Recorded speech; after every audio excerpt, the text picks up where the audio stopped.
We have a very in-depth video today in regards to Marcus Garvey, the forerunner of Noble Drew Ali. I'm going to give some examples of why Garvey was the forerunner of Noble Drew Ali.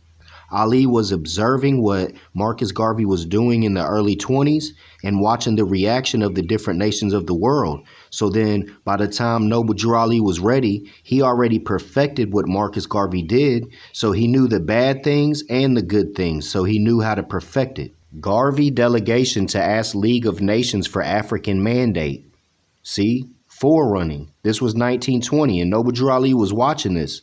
So by the time Havana, Cuba come around, he knew what to do and what not to do. So Noble Drew Ali came with his mandate, his plan of how to uplift his people, and it went down. When all the nations come together, they all put mandates down, their plan of how they're going to uplift the people. And you know, when Noble Drew Ali came to Havana, Cuba, when they measured up all their mandates, you know who stood out and who had the best plan, and that was Noble Drew Ali.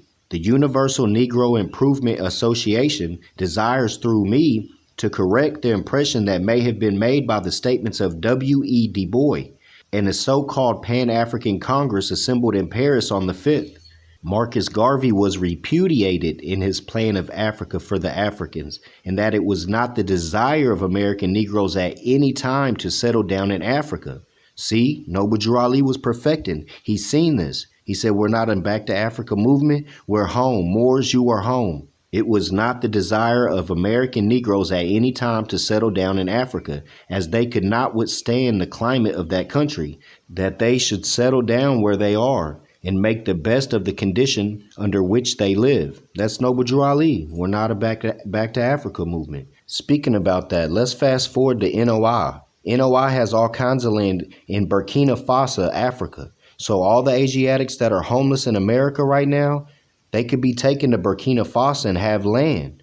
Like Farrakhan, his illegitimate son is JT the Bigger Figure. And JT the Bigger Figure went out there and, you know, Farrakhan lets his son play around out there with Filmo Africa, Filmo. He made like Filmo estates. He was selling land to Americans, telling them to get out of America before it crashes and come to Africa, to Burkina Faso, Filmo. So a Moor bought some land and went out there. Well, he got shook down by some like de facto officers or something. So he straight tried to walk up into the embassy and they shot him down dead, and he was a Moor. But I put the hammer to him because I asked him, I said, how do you feel about Khalid Muhammad? He was like, great black man, great black soldier. But then I showed the video of Khalid saying, but I'm a Moor, and got sense enough to know I'm a Moor.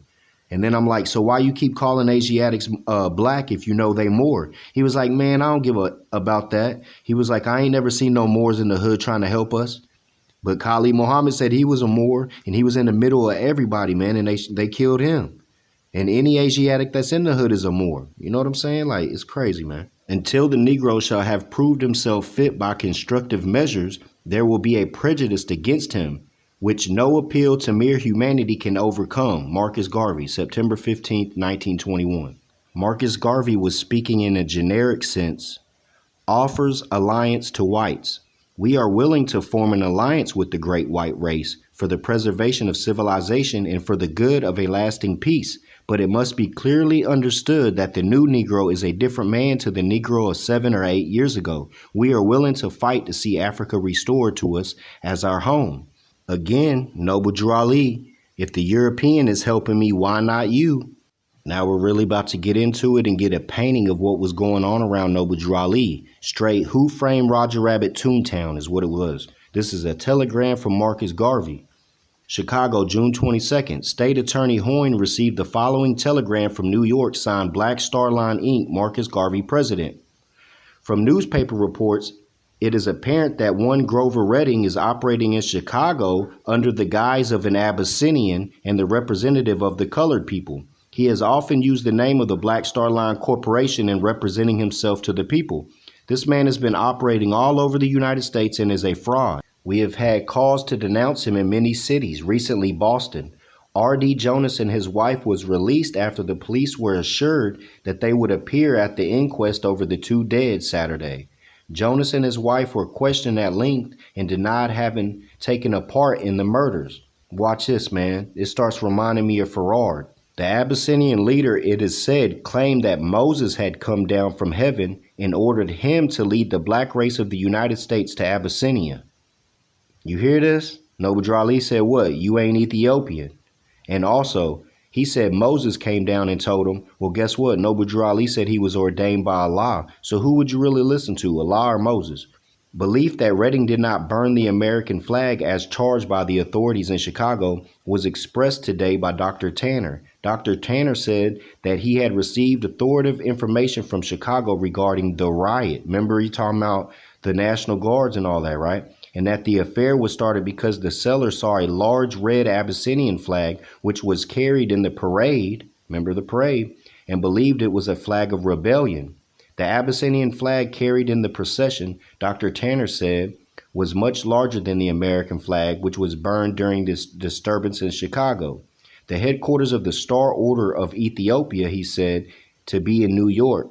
See, Noble Ali was answering back to all these. Old boy was talking about he was an Abyssinian leader supposed to take the black race back to Abyssinia. Come on, man. Noble Ali said what? You're not black, you're not colored, you're not Ethiopian. So he had direct conflict with these people. And that man right there was running around murdering people, saying he was somebody who he wasn't. Like Farad said he was Noble Ali. All this craziness, bro. We need to look into this stuff further, man, because the evidence is there. The self-styled Reverend R.D. Jonas and Grover Redding, who figured in the race riot in Chicago Sunday, were in Washington several months ago and addressed a series of meetings in colored section of the city for the purpose of organizing units of the Star Order of Ethiopia. This organization planned to lead an exodus of Negroes to Abyssinia to found a great Ethiopian kingdom. You see what I mean, man? Just Toontown all around the prophet, bro. When he was at his house, everybody knew where he stayed at. Whether it was Sitting Goose or not, everybody knew he was there, and he's seen all this Toon stuff going on. While in Washington, Jonas, a white leader of the organization, Farad, one of these might even be Farad, bro. For real. Honors to the forerunner of Prophet Noble Ali, Marcus Garvey.